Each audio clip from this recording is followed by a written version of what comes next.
bienvenidos a nuestro grupo La Alegría de Vivir. El día de hoy seré la coordinadora de esta reunión especial con un expositor. Para ponernos en disposición, vamos a guardar un minuto de silencio dedicado a la oración y la meditación personal.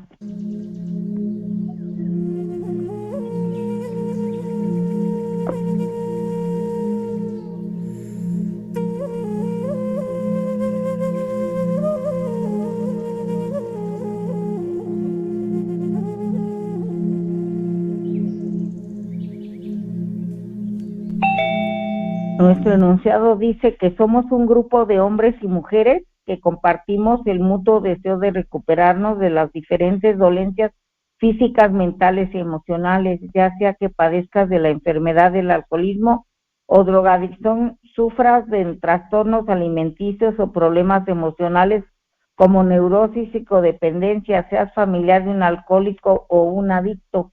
No estás solo, hay otras como tú y se están recuperando. Los miembros del grupo La Alegría de Vivir proceden de diferentes comunidades que trabajan y practican en sus vidas los 36 principios espirituales, que son los 12 pasos, las 12 tradiciones, los 12 conceptos para el servicio mundial indistintamente de la comunidad de procedencia de la manifestación de su enfermedad, de la cual desea recuperarte. Tienes un lugar entre nosotros, nos reunimos utilizando los recursos que nos da la tecnología con la computadora o el equipo celular mediante la aplicación Free Conference Call. Te invitamos a asistir a las reuniones y alcanzar un estado de serenidad. Ya no estás sola, ahora tienes alternativa. Las juntas tendrán una duración de 90 minutos, la misma que está siendo grabada, y luego se colocará en un sitio web donde podrán reproducirlas nuevamente. Le damos la bienvenida a nuestro expositor invitado, Rocío. El tema es las curvas de la enfermedad mental y emocional. Antes de iniciar, recordamos a todos que el tiempo de exposición es de 45 minutos para desarrollar su tema y posteriormente se abrirá el tiempo de preguntas y respuestas. Las preguntas se pueden hacer por escrito o por el micrófono. Para finalizar, agradecemos la participación de nuestro invitado especial. Adelante, Rocío. Buenas noches.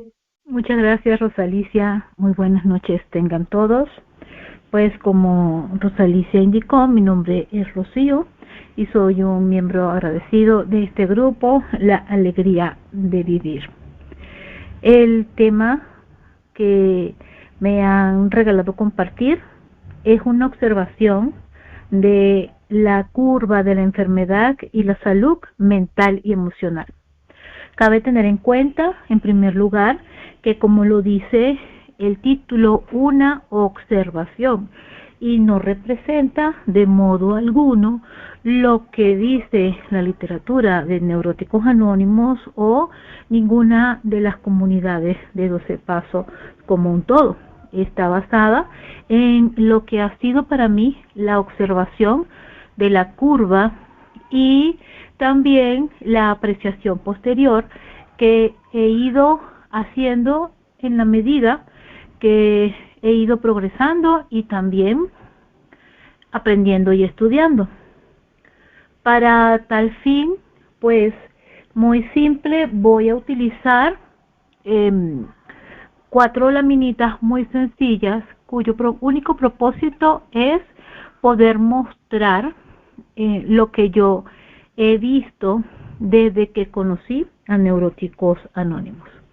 En primer lugar, ustedes pueden notar que en pantalla está la curva de la enfermedad y de la salud mental y emocional, tal como aparece en la literatura de NA.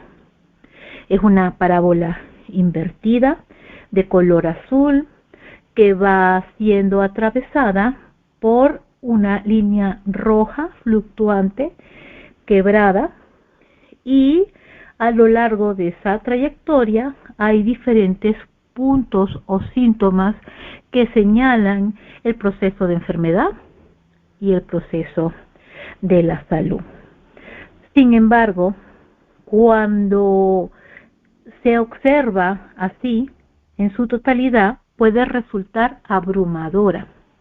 Yo recuerdo que cuando estaba yo recién conociendo Neuróticos Anónimos, un compañero constantemente me decía, y a veces hasta me fastidiaba, para ser honesta, porque me decía: Rocío, observa la curva de la enfermedad, observa la curva, observa la curva. Y yo la miraba, y como les digo, hasta cierto punto puede resultar abrumadora.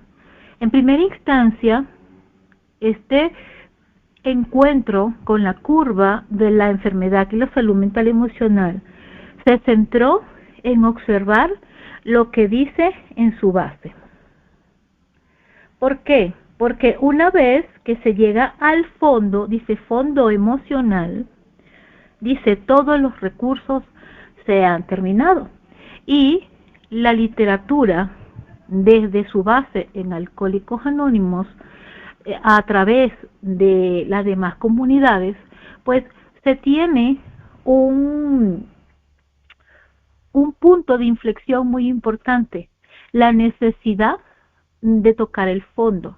¿Y por qué es importante tocar el fondo? Pues precisamente por eso, porque cuando se toca el fondo, y tocar el fondo no significa que se llegó aquí al punto de la curva que dice colapso y derrota admitida. Si se dan cuenta, todavía hay una sección donde yo, como persona egocéntrica, que se resiste, que no quiere derrotarse, pues me quedo un poquito más, hasta que logro encontrar medios de aliviarme y un deseo sincero de ayuda, y ahí es donde aparecen las agrupaciones. Entonces, en ese momento entendí que mientras yo esté dando excusas, mientras yo esté justificando, mientras esté reservándome situaciones alternas para resolver algo que con esos mismos recursos antes no lo pude hacer, pues yo estaba creyendo todavía que era todopoderosa. No había llegado y no había dado ni siquiera ese primer paso. Yo quiero mostrarles acá este aspecto de la curva, que la curva tiene dos lados, como ustedes ven. Tiene el lado de la enfermedad, que empieza desde la salud. La parte más alta de la curva es la salud, y de su contraparte está pues la enfermedad, que también su parte más alta es la salud. Empezamos en un sentimiento tierno y sensible, familiar, y terminamos en la alegría de vivir, si es que entramos en un proceso de recuperación. Entonces, a lo largo de la curva, en el lado de la enfermedad, vamos a encontrar que es un trayecto largo. Se mencionan 31 puntos en los que se empieza con sentimientos tiernos y sensibles, familia y asociados. Digamos que en este punto aquí hay salud. En este punto todo está bien, porque fíjense, la Organización Mundial de la Salud define la salud como un estado de completo bienestar físico, mental y social, y no solamente la ausencia de afecciones y enfermedades.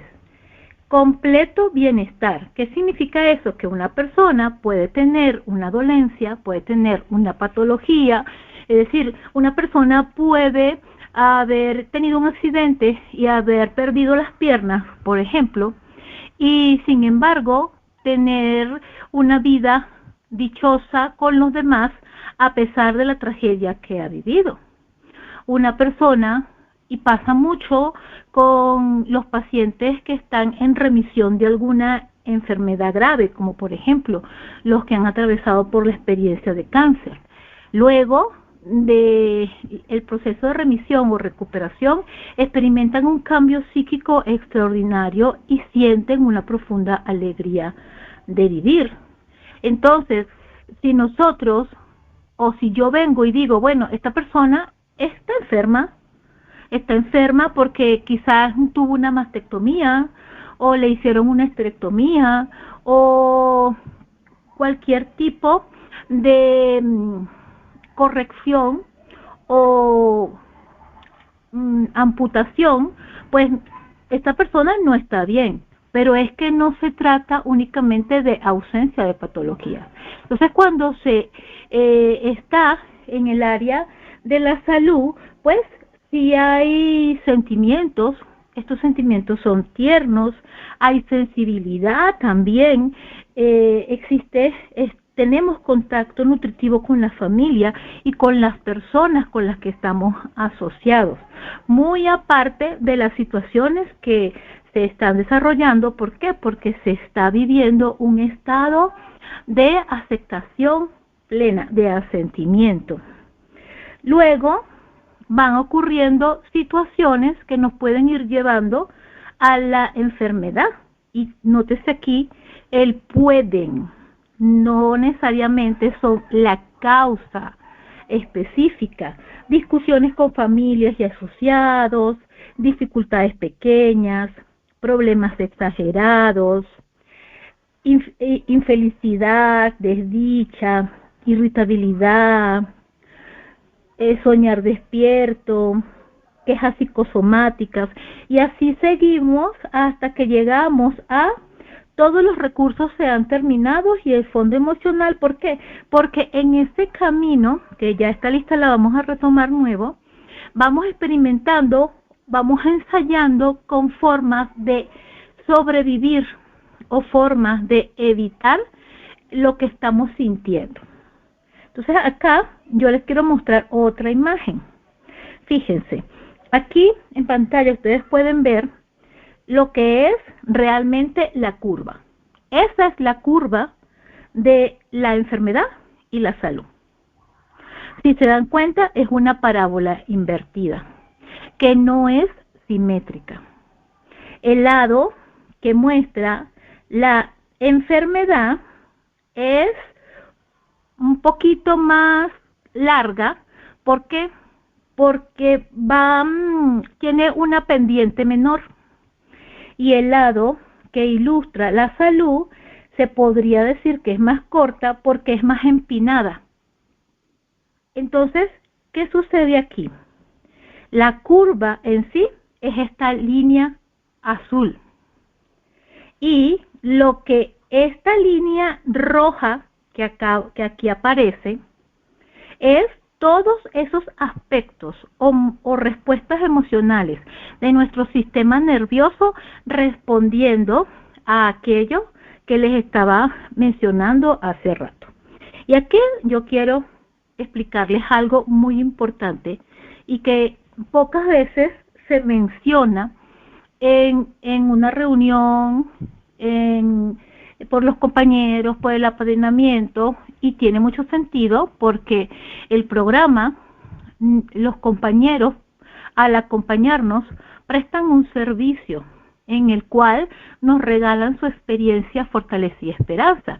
Es decir, cada compañero que tiene más tiempo le cuenta al que va llegando después cómo era, qué fue lo que le pasó y cómo es ahora. Y en ese proceso de qué fue lo que le pasó, también va contando lo que hizo, pero eso no lo va haciendo desde un aspecto científico, lo va haciendo desde una experiencia que se va sumando a través de las experiencias de muchos y que en cierta medida también constituye el ensayo y error, porque de pronto lo que ha funcionado para mí no funciona para otro. De allí que la asistencia a las reuniones es el testimonio de que un poder superior nos va a devolver el sano juicio, como lo dice el segundo paso. ¿Por qué? Porque al asistir a las reuniones escuchamos al mayor número de personas compartiendo su experiencia, fortaleza y esperanza, compartiendo su diario vivir, regalando su fondo de sufrimiento. Y ahí es donde tiene mucho vigor la importancia del fondo, donde todos los recursos están terminados, porque el mismo paso 1 habla de cómo los miembros más antiguos le regalan al recién iniciado, al principiante, sus fondos, regalan sus fondos. ¿Por qué? Porque hay una frase que para mí cobró mucho sentido cuando empecé a asistir a reuniones de Alcohólicos Anónimos por una temporada. Y es que dice que solamente un alcohólico puede infiltrarle la naturaleza exacta de la enfermedad a otro alcohólico. Eso lo dice el paso 1.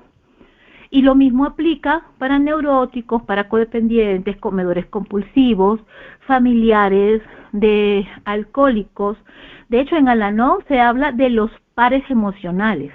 ¿Por qué? Porque es otro como tú, que ha vivido lo mismo que tú y que entiende lo que estás sintiendo porque ya lo sintió como tú y te puede decir cómo le hizo o le está haciendo para salir de esa situación. Entonces, asistir a las reuniones es sumamente importante. Salir del egoísmo, de ir a una reunión solo a que me escuchen y no escuchar, es estar todavía en ese espacio infantil, arrogante, donde todavía se vive en egoísmo. ¿Por qué? Porque la misma necesidad que puedo tener yo de ser escuchada, la tienen los demás de ser escuchados. Pero si yo no escucho, tampoco me voy a enterar de qué es lo que están haciendo los otros para sentirse mejor. Entonces, bueno, aquí les quiero comentar lo siguiente. Si ustedes observan, y les decía, la curva es la azul. Esa es la curva de la enfermedad y la salud, la parábola. ¿Qué significa esa línea roja? Bueno, nosotros, todos los seres humanos, tenemos un sistema nervioso.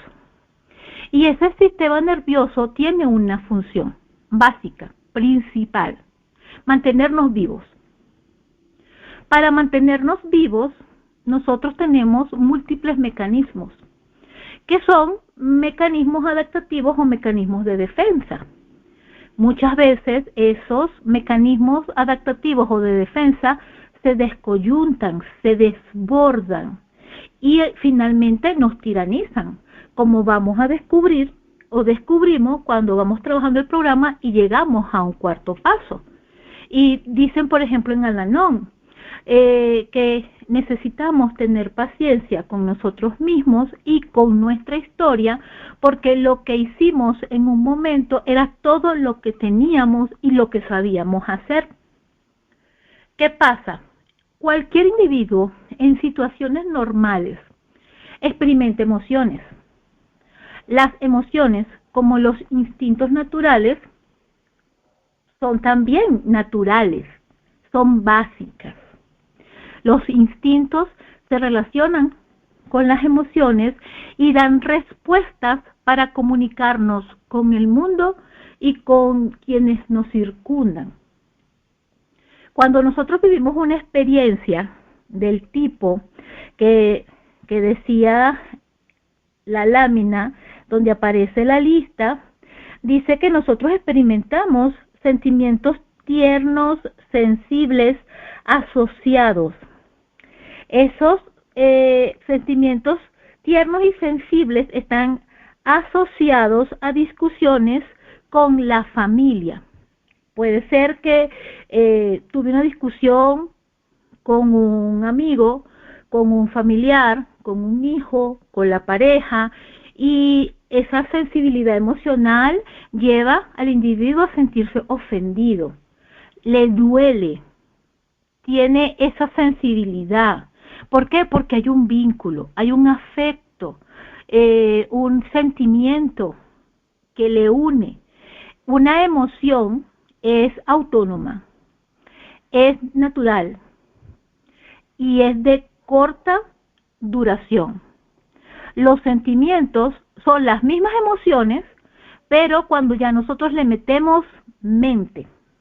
Porque es importante distinguir una emoción que es natural del sentimiento, porque es muy común que las personas, ignorando las respuestas naturales del sistema nervioso, empiecen en una lucha consigo mismo, o a mí me pasó.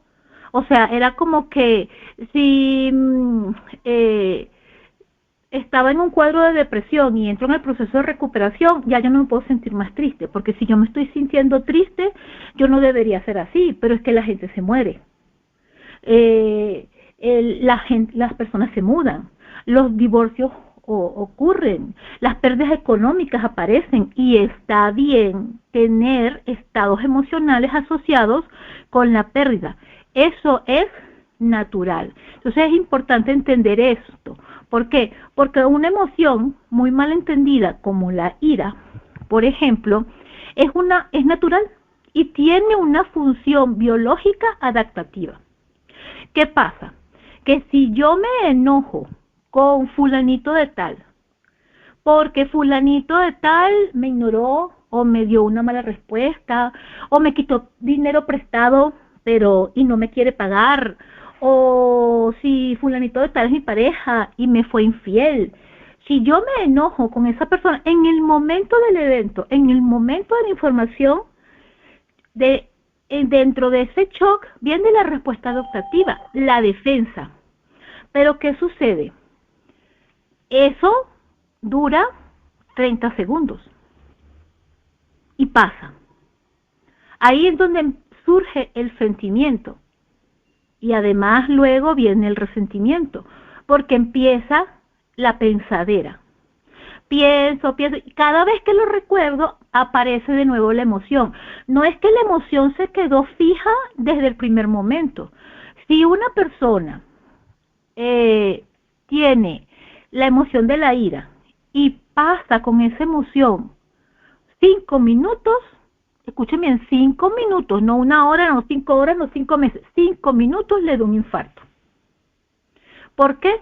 Porque hay un movimiento emocional intenso, porque con la ira se abren los capilares del rostro, nos ponemos rojos, nos tiembla la boca, se acelera el pulso. Entonces permanecer con una emoción como la ira a largo rato nos daría un infarto. Y ahí no es la emoción, y ahí es un sentimiento alimentado por el recuerdo. Y entonces allí es donde nosotros vamos o podemos ir descendiendo poco a poco en los aspectos de la curva. ¿Por qué? Porque, por ejemplo, tengo una dificultad pequeña, pero la exagero. Ya empiezo a tener dificultades pequeñas que son el resultado de un sistema nervioso hiperactivado. ¿Alguna vez les ha pasado que están enojados y necesitan hacer algo rápido? Y resulta que todo se sale mal. Ese día dice, es que todo me sale mal. Tenía que salir rápido porque voy atrasada y resulta que se me volteó la taza de café en la ropa. O estoy cocinando y me corto. O se me derrama la sal, se me cae algo. Porque hay un proceso de aceleración. Entonces aquí es donde les quiero mostrar la importancia de tener en cuenta esa línea roja. Esa línea roja no es la enfermedad, esa línea roja es la activación del sistema nervioso. Porque si ustedes se dan cuenta, un sistema nervioso normal está como está allí, esta parte de la curva. Si se dan cuenta, hay un evento y hay un pico, una respuesta, el sistema nervioso, la parte límbica y del parasimpático se activa. Tenemos respuestas emocionales que nos ayudan a recuperarnos de eso que pasó.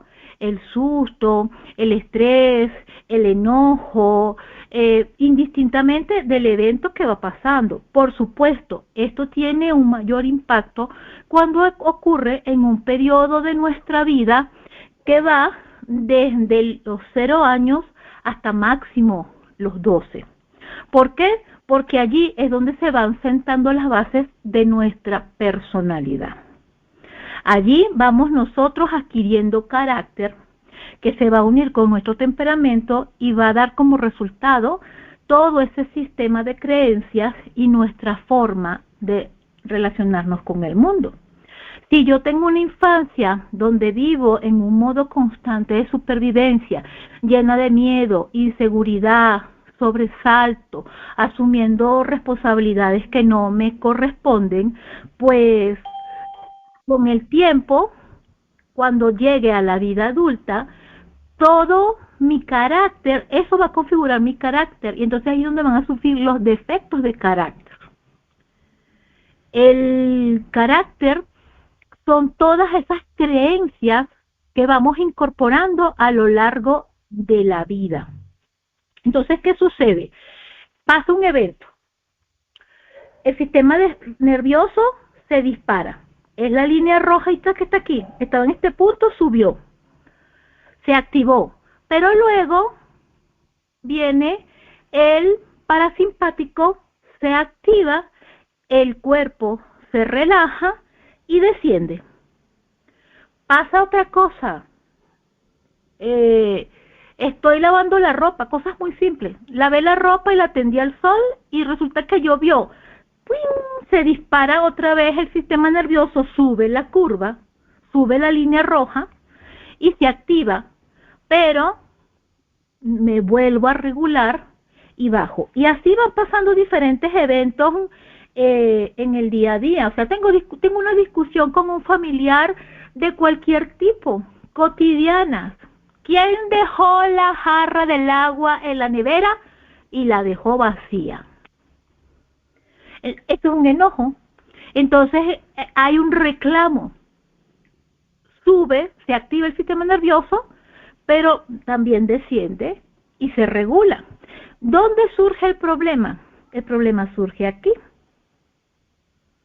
en esta partecita donde ustedes ven que la línea se convirtió en una línea recta.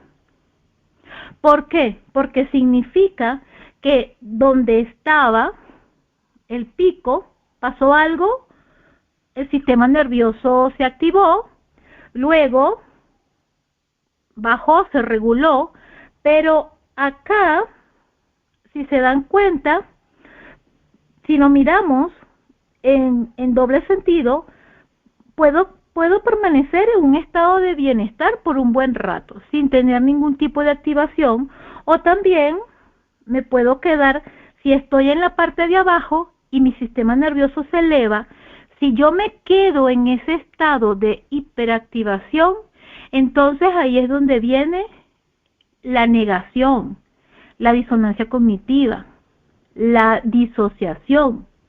¿Qué es eso? Todos estamos muy familiarizados con el tema de la negación, porque así lo nombramos normalmente en las agrupaciones y metemos la disonancia y la disociación todo en el mismo saco de la negación. Pero la disonancia son las mentiras que me digo a mí misma. Y hasta me las creo. Y pasa. Yo les puedo compartir que en una oportunidad estaba con un amigo,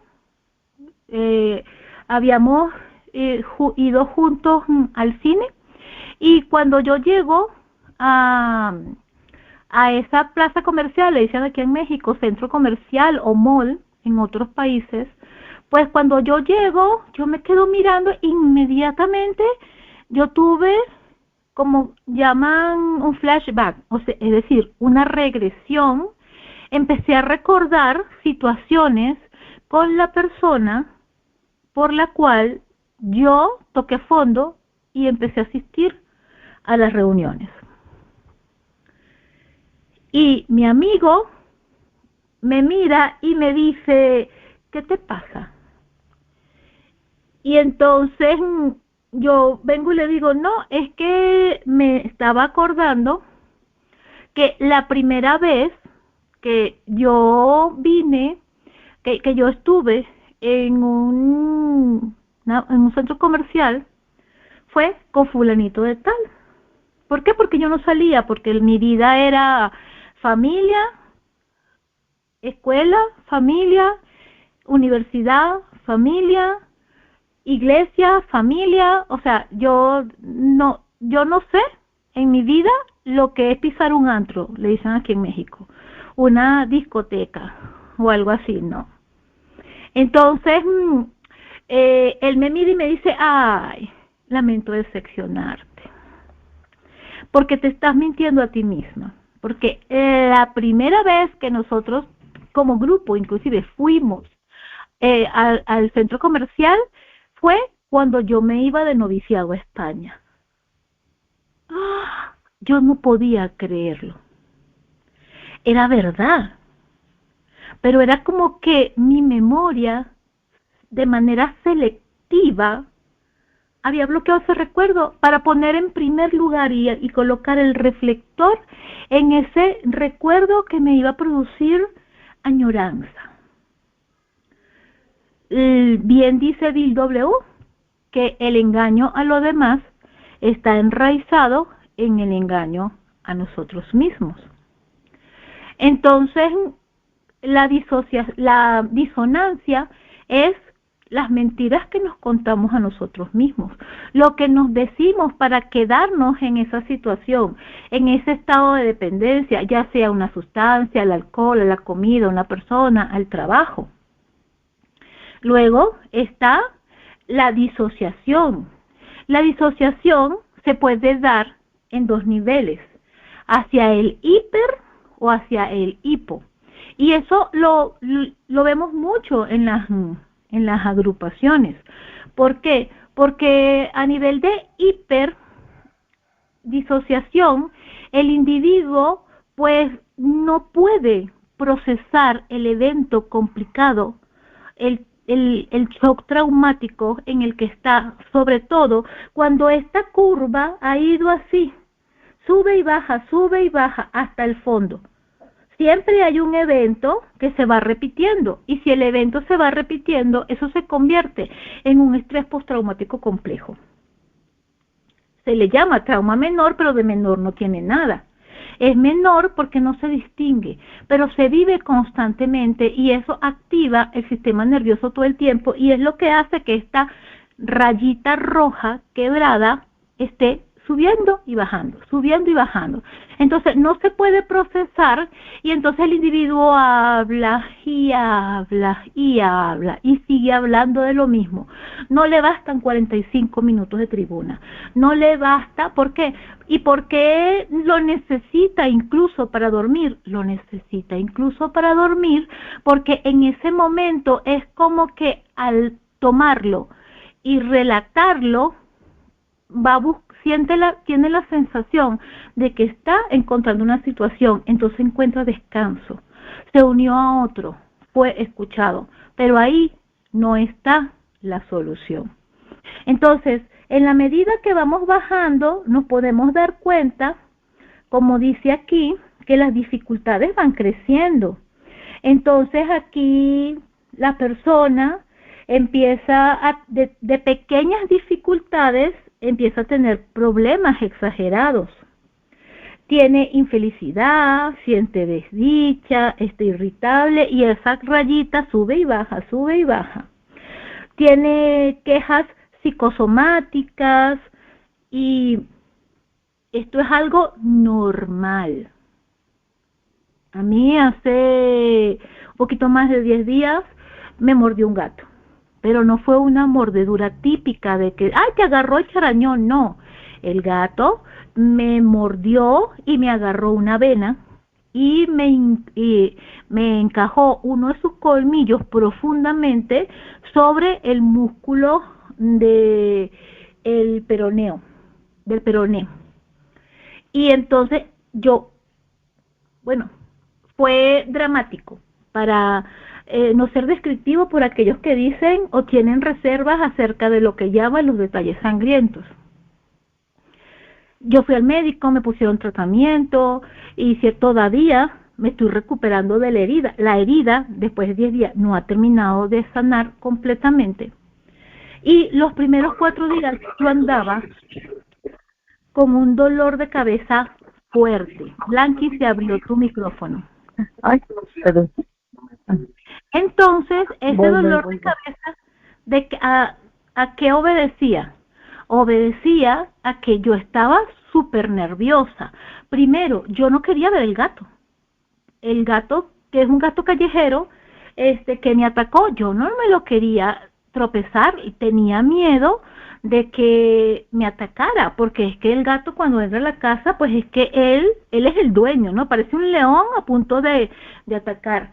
Pero también tenía que estar pendiente del dichoso gato, porque como el gato me mordió y es un gato callejero, para descartar la rabia en humanos, yo tenía que observar que él estuviese vivo una semana después que me mordió. ¿Por qué? Porque los gatos contagian la rabia, es cuando están en fase terminal. Eso me tenía a mí mucho estrés. Me dolía la cabeza porque tenía mucha tensión muscular. Cuando yo caigo en cuenta de eso y empiezo a hacer ejercicios que regulen mi sistema nervioso, el dolor de cabeza quitó. No se me quitaba el dolor de cabeza con ninguna pastilla. ¿Por qué? Porque no era algo que procedía de un daño neurológico, era tensión física producto del estrés postraumático de la mordedura. Entonces, en la medida que va avanzando las situaciones, pues por supuesto voy echando mano a situaciones para justificar. Te pongo excusas, intento curas geográficas. No, es que el problema que yo tengo en mi trabajo no es por mi trabajo, no es por mí, no es por mis actitudes, no es porque ando todo el tiempo al brinco, no es porque todo me cae mal, no porque todo me motiva a que tengo que irme a curar porque si me miraron me siento mal y si no me miraron también me siento mal. No, entonces es culpa del trabajo, entonces la solución es cambiarme de trabajo. Entonces esas son las dichosas curas geográficas y al mismo tiempo busco satisfacer, que si me compro un carro, que si compro ropa, que si salgo a gastar y entonces también esto va aumentando, llegan las drogas, la crítica a los demás, el sentimiento de inferioridad, la depresión crónica, se pierde la honestidad, se es irracional, miedoso, desamparado y cada vez se va descendiendo más y se va entrando cada vez más en el modo supervivencia. Cuando se llega al fondo, donde todos los recursos están terminados y lo acepto, empiezo a tener un deseo sincero de tener ayuda. Entonces ahí es donde empiezo yo a mirar el lado de la curva que es la salud y es más corta. ¿Por qué? Porque todos los aspectos que van apareciendo, por ejemplo, aquí hay 25 puntos y esos 25 puntos ya incluyen el fondo y todos los recursos terminados. Entonces, cuando aparece ese deseo sincero de ayuda, entonces ahí es donde voy a poner los medios para aliviarme. No es sencillamente decir estoy mal, soy codependiente o soy neurótica, soy comedora compulsiva, soy adicta a las drogas o soy alcohólica. No se trata de sencillamente decir tengo un problema y me siento mal. Hay que buscar los medios y ahí es donde aparecen las agrupaciones.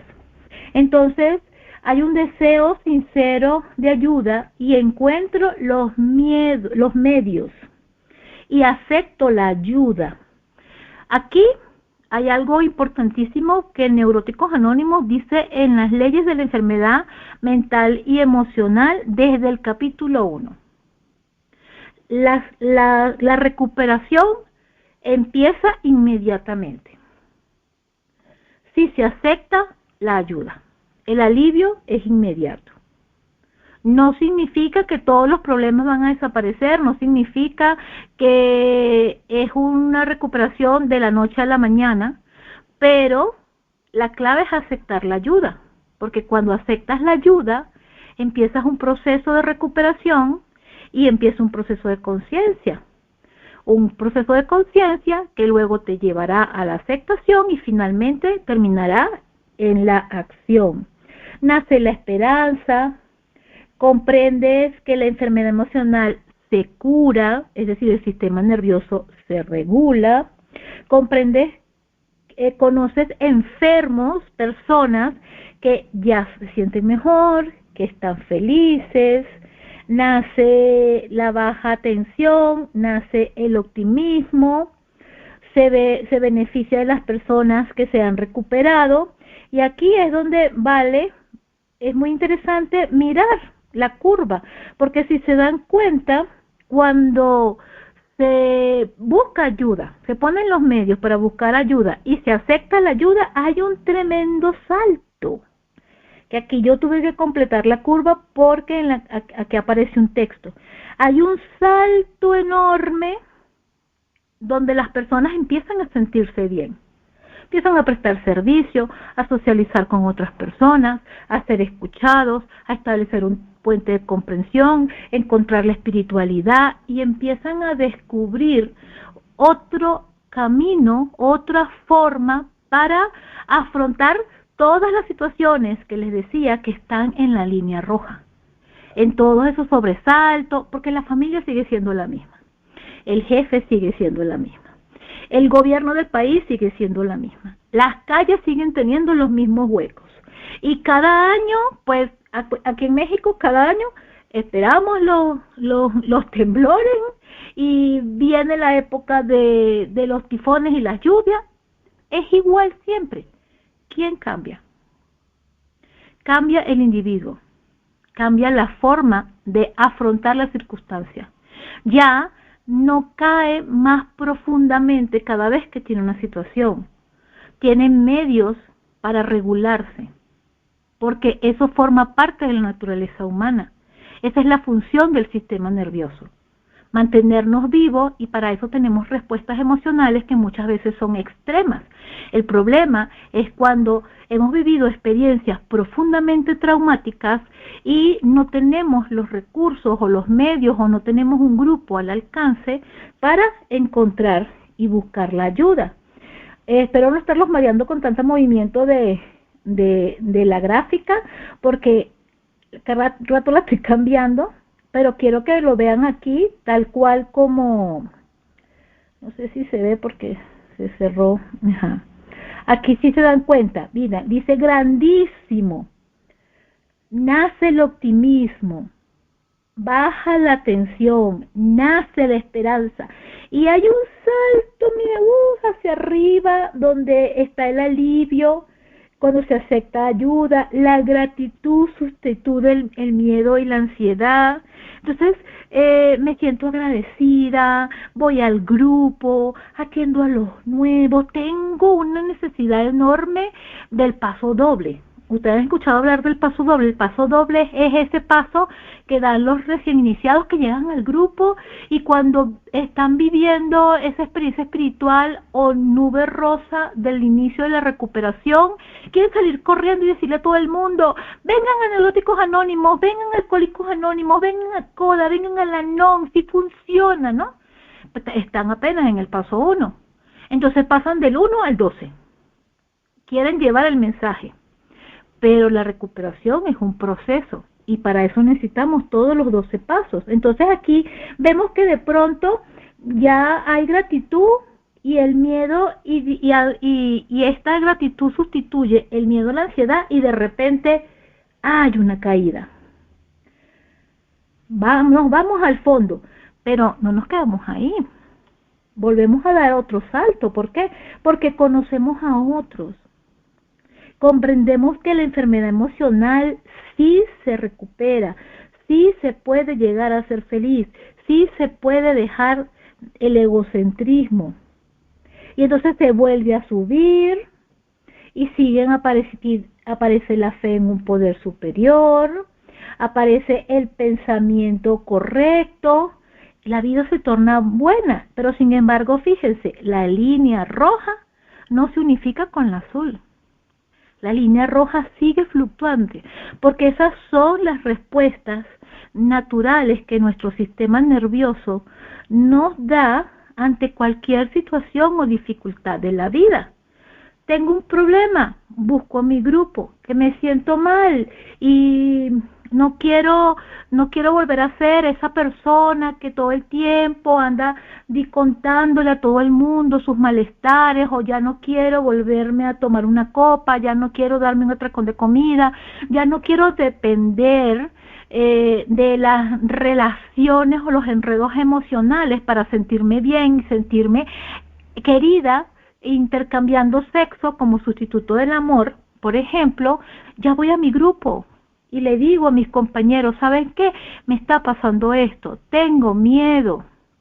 Y entonces aquí se va haciendo una forma de afrontar. Ya las caídas son más pegaditas. Hay un proceso de recuperación hasta que por fin llegamos a la alegría de vivir. Que la alegría de vivir es la idea central del paso 12 y que no es otra cosa que el inicio de la vida, porque una vez que hemos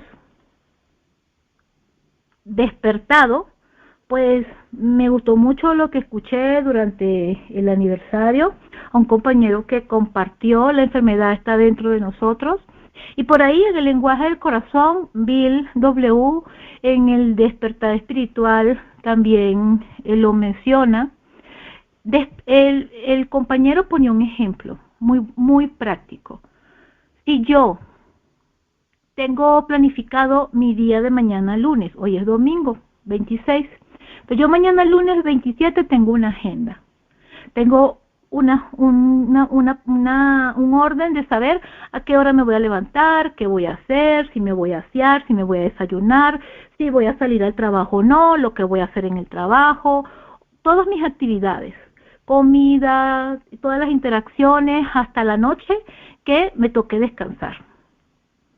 Yo me acuesto hoy a dormir, por la mañana yo voy a despertar, pero abrir los ojos no significa que ya yo me aseé, me desayuné, me preparé para el trabajo, me fue al trabajo, trabajé, compartí con otros seres humanos, conviví y regresé ya cansada a trabajar. No, despertar es solamente el inicio en el que yo le voy a empezar a poner acción a la vida.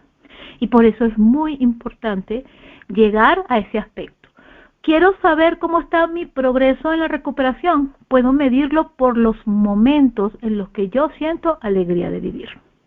Eso es lo que yo les puedo compartir. Muchas gracias por escucharme. Muchas gracias, compañera, por tu participación. Vamos a entrar a preguntas y respuestas. ¿Alguien quiere hacerle alguna pregunta a la compañera de acuerdo al tema? Blanquis, Luna, ¿alguna pregunta que le quieran hacer a la compañera?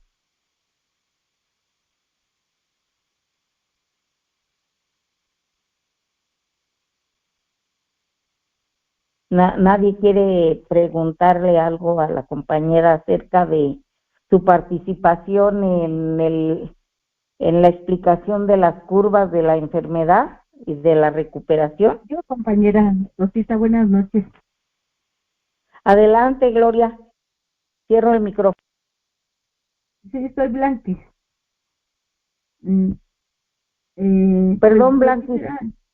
Sí, pues yo la verdad he trabajado muy poco las curvas de la enfermedad. La verdad no le entiendo. O sea, yo sé que sí es parte de nuestra enfermedad, ese declive tan abajo y luego como sube, pero no sé si me pudieras ayudar de qué forma yo pudiera comprender más esa curva. ¿Qué me puedes sugerir? Gracias, compañera Rocío, por el compartimiento.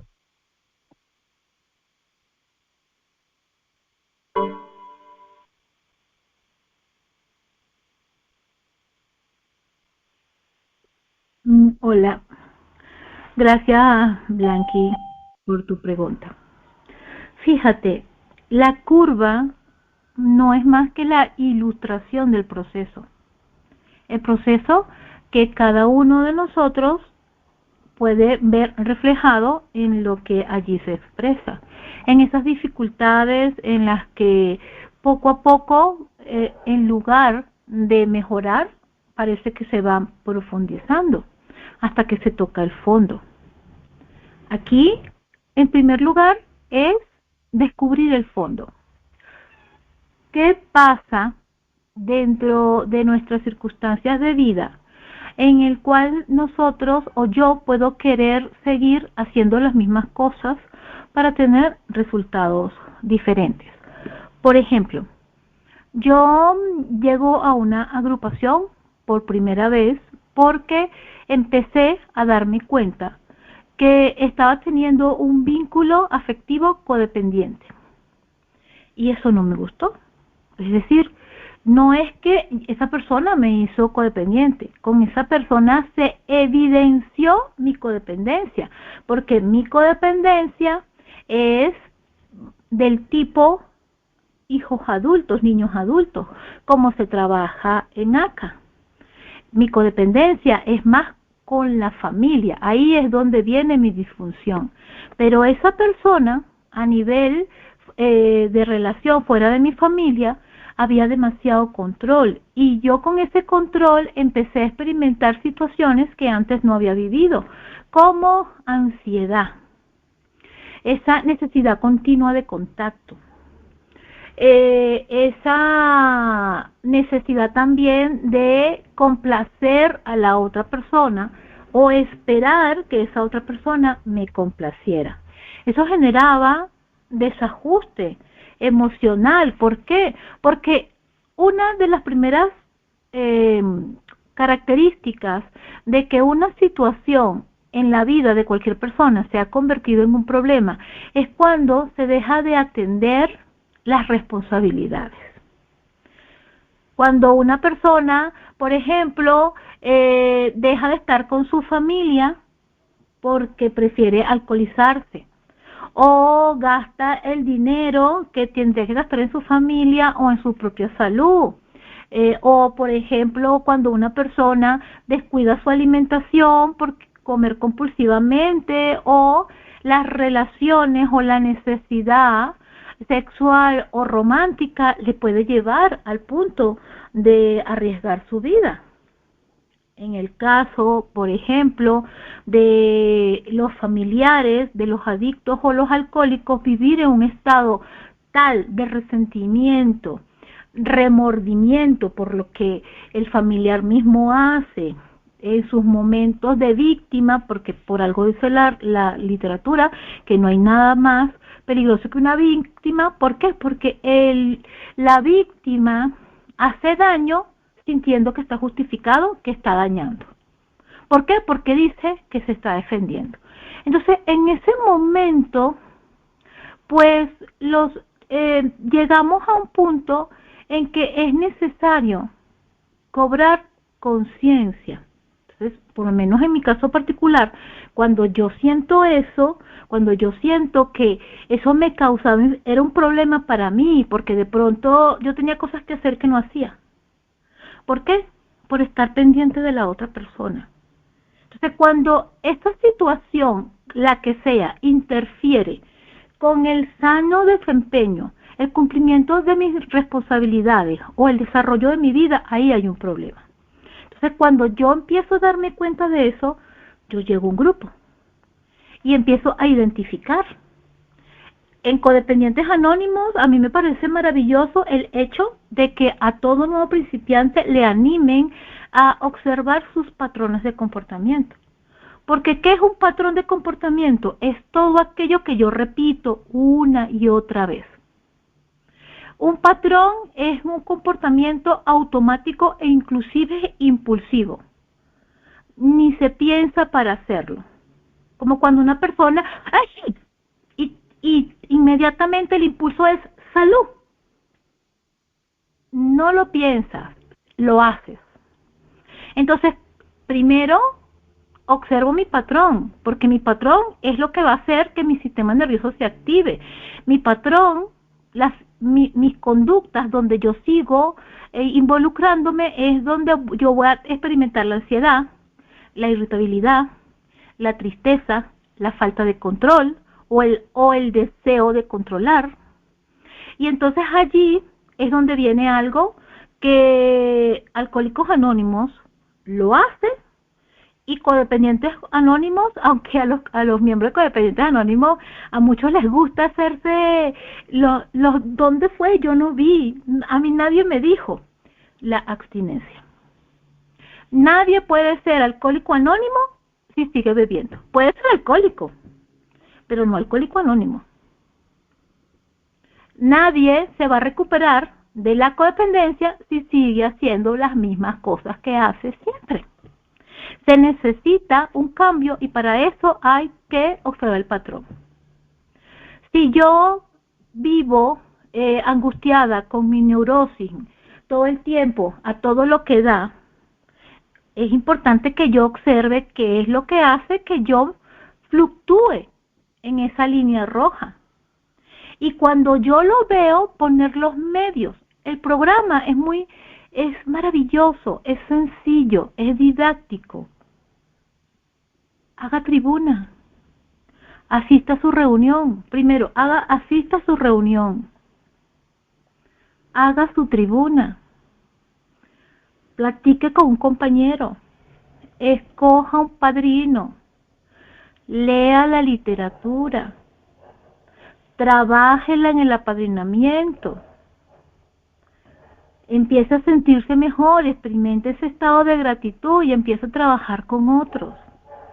Pero si yo no quiero asistir a las reuniones, o quiero que la reunión se ajuste todo el tiempo a mí, si me llevo todos mis defectos de carácter de la reunión, porque bueno, es que estoy mal y estoy enferma, estoy loca, y entonces aquí el mundo me tiene que entender. Si yo no me apadrino, no leo la literatura, no pongo en práctica las sugerencias, no trabajo con otros, no hago ni siquiera el mínimo que es escuchar a mis compañeros, no hay recuperación posible. Yo puedo saber que estoy enferma, puedo tener un diagnóstico, pero si no me tomo la medicina, no hay recuperación. Es lo que te puedo decir. Gracias, compañera Rocío.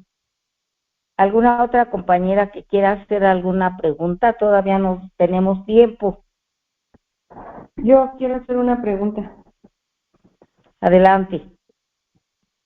Gracias por esto, este espacio, porque yo ya había visto, fue mi primer libro de los programas en recuperación, es uno de NA, justo donde viene esta curvita, no me acuerdo porque 3 minutos después en qué librito viene, pero yo lo vi en uno de Neuróticos Anónimos y yo decía, órale, qué curva, ¿no? Yo decía, cuando la vi fue así como que se me hacía muy difícil de entender. Nunca he leído a detalle ese capítulo donde viene esa curva. Y ahorita que escuchaba, pues yo ya le voy entendiendo, ¿no? Y digo, órale, o sea, ¿cuánto uno se pierde? Y entonces por eso agradezco, porque pues es este espacio y aprendemos, ¿no? Así. Yo quisiera decir psicoescuela o neuroescuela. Así pienso, pero bueno, y qué padre y felicidades a la madrina Rocío y pues que se haya votado que haya sido así, ¿no? Esta exposición.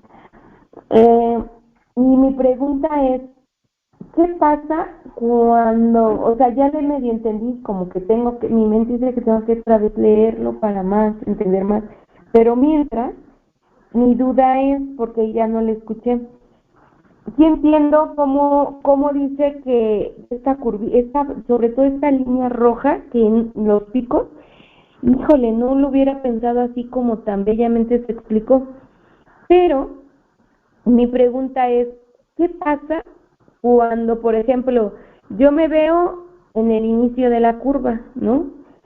Mis caídas me veo hacia abajo, donde dice todos los recuerdos terminados, así. ¿Cómo voy ahí? Antes de llegar a los recuerdos terminados, así como el colapso, ¿no? Ahí me veo. Y otra vez vuelvo a subir, y bueno, mi pregunta es, y así sigue la curva, ¿no? La curva va a ser infinita,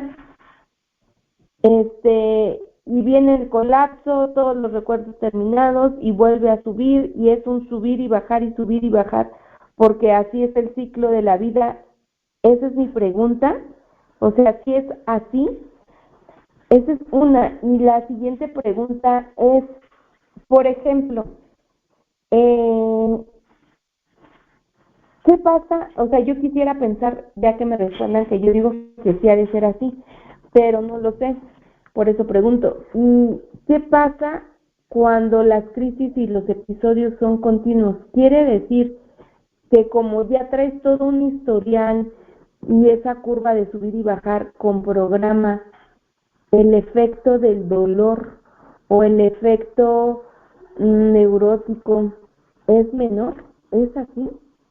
O sea, disminuye, se hace con más conciencia, o es cuando ya llevas algunos años, o ¿qué pasa?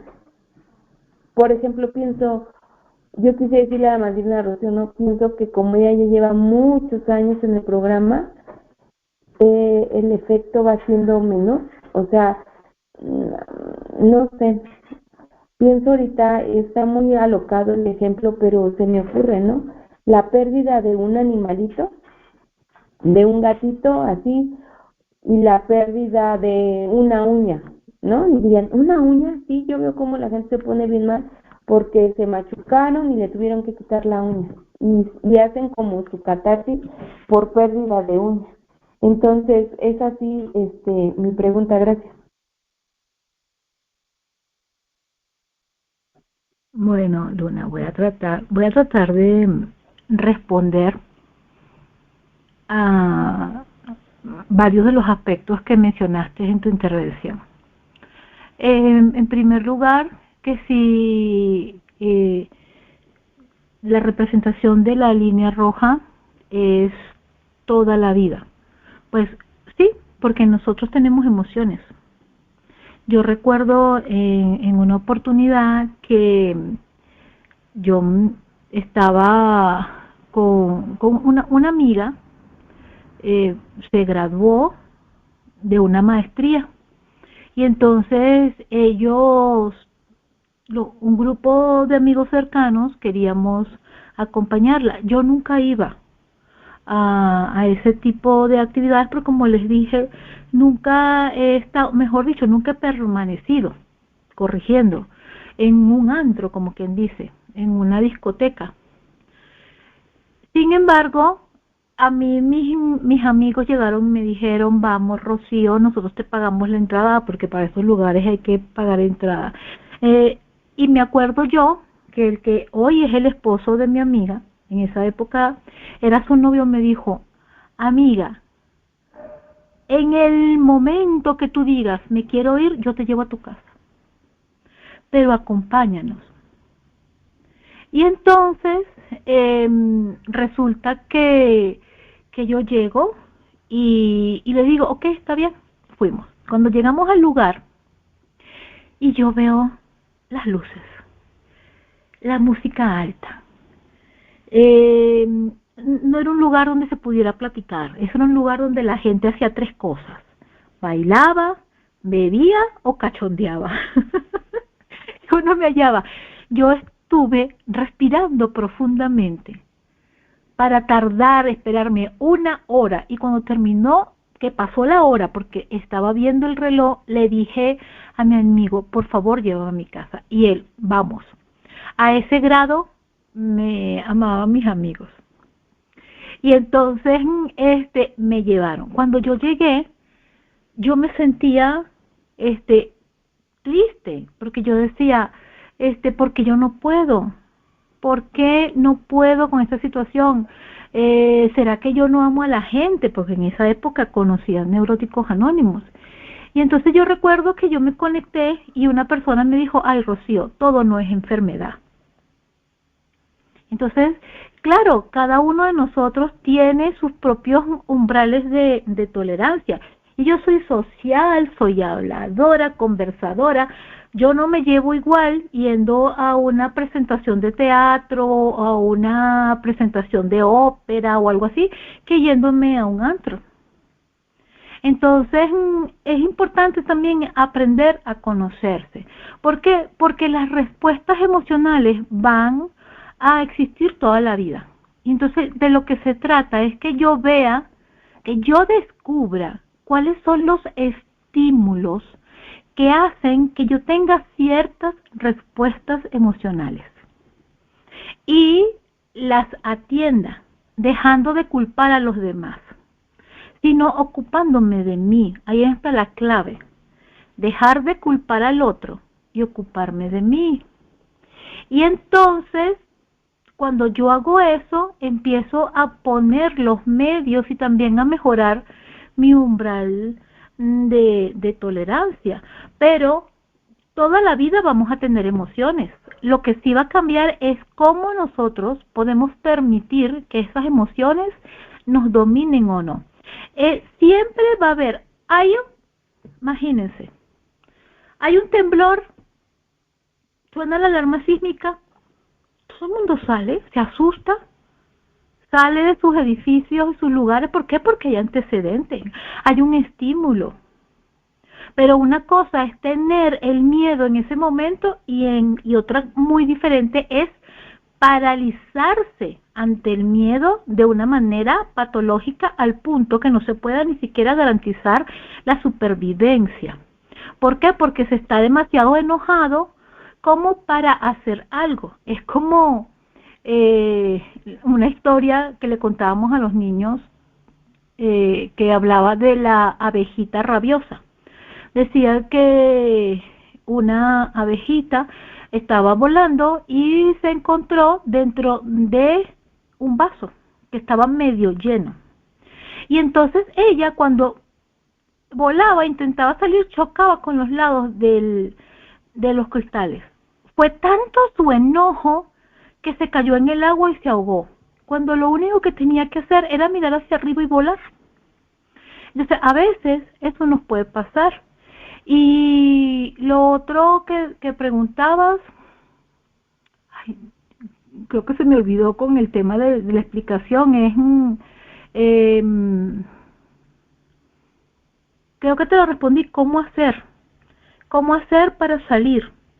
Pues es trabajar con conciencia. Podemos ir profundizando y podemos tener nuevos fondos. Cada uno tiene fondos diferentes. Hay algunos que podemos experimentar más de un fondo. Pero aquí de lo que se trata es de no dejar de asistir al programa. Lo de la curva, que me preguntabas de la intensidad. Sí, definitivamente. Mira, yo antes de llegar al programa, yo hacía tremendos berrinches, yo lloraba. Dios mío, yo lloraba demasiado. Yo le rendía honor a mi nombre. Yo por cualquier cosa lloraba.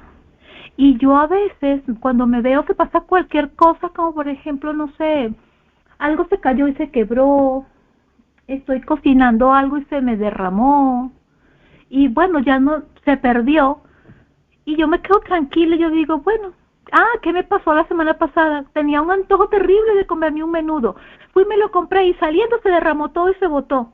Y yo después inmediatamente pensé, ay, gracias Dios, a lo mejor era que me iba a caer mal. Y después yo misma me vi y dije, ay, ¿no parezco yo? ¿Sí? Los eventos se hacen más cortos. Al principio tenía años malos, después empecé a tener meses malos, semanas malas. Hoy día tengo momentos malos y a veces ni eso. Todo depende, pero no hay que sobreexigirse quitándole a la vida lo que es natural. No sé si respondí tu pregunta. Gracias, Rocío, por tu participación y gracias, Luna, por tu aportación acerca de lo que tienes duda Bueno, yo quiero preguntarle a la madrina Rocío, ¿cuál es el paso doble? O sea, todo lo demás sí lo entendí, pero ese paso doble, ¿cómo se da? El paso doble es el que da el principiante cuando está emocionado. Es decir, da el paso 1 y da el paso 12. 2 pasos nada más. Es el que llega y dice, el programa es maravilloso, Alcohólicos Anónimos, Al-Anon, codependientes, neuróticos funciona. Está en ese momento, en ese espacio de la curva, donde dio ese salto enorme y está en gratitud y todas esas cosas. Y lo único que ha hecho ha sido conocer a otros enfermos, comprender que es una enfermedad y que tiene solución y aceptar ayuda. Es lo único que ha hecho en ese momento. O sea, llegó el grupo y entonces dio ese salto hacia aceptar la realidad. Dice, mi familia es como es, yo no la voy a cambiar. Siente gratitud, deja de tener miedo porque está acompañado. Y entonces en este momento, sin haber hecho un inventario, sin haber hecho reparaciones, sin prestar servicio, simplemente llegó emocionado, feliz, rebosante de emoción, va y se lo cuenta a otro. Va y le dice, va y hace un paso 12 y le dice, mira lo que hizo Evie cuando conoció a Bill. Bueno, a lo mejor Evie, lo estoy jugando mal y ha trabajado mucho más, pero me refiero que cuando Evie fue a ver a Bill y Bill estaba fabricando tequila en una destilería doméstica, él viene y le dice que no quiere beber, y cuando Bill le pregunta ¿qué hiciste? Encontré religión, porque Evie había ido a los grupos Oxford, y entonces sembró la semilla en Bill, lo cual no quiere decir que esté mal, pero es algo que muchos hacen en ese momento.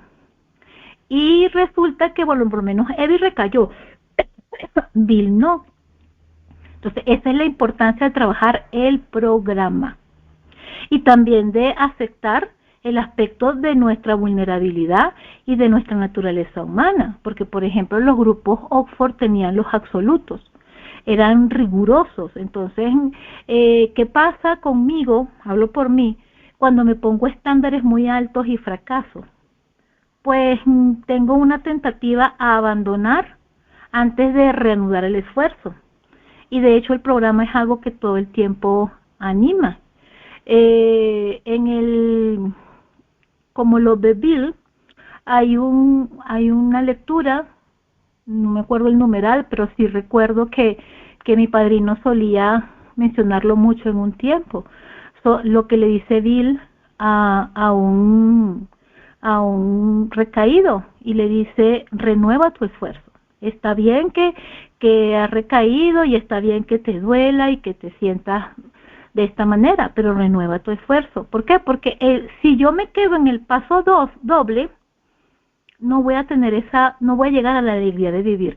Voy a ser una de esas personas que tienen cientos de años en el programa, estoy exagerando por supuesto, tienen décadas en el programa, amargadas, sufriendo y haciendo sufrir a los compañeros del grupo bajo la excusa de que se están enfermos. Bueno, también pueden ser una de esa suerte de individuos que por naturaleza nacieron así, y en tal sentido hasta para ellos el programa tiene una gran misión.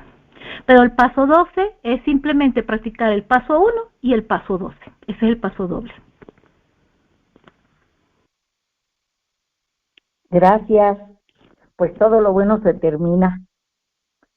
Muchísimas gracias por tu participación, madrina Rocío, y gracias a las compañeras que hicieron la unidad con nosotros, que fue Julia, Blanquis, Luna, Elidet, y ese poder superior que estuvo con nosotros Y bueno, pues vamos a darla por terminada con la oración de la serenidad.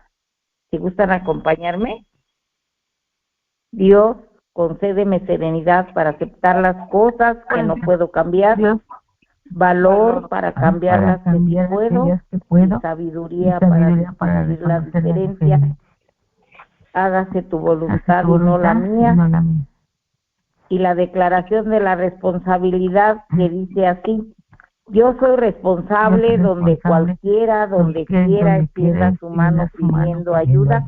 Quiero que la mano de NA esté allí, y por eso yo soy responsable. Pues compañeras, que pasen un bonito fin de semana, un inicio de semana ya mañana, y que descansen, que pasen buenas noches. La alegría de vivir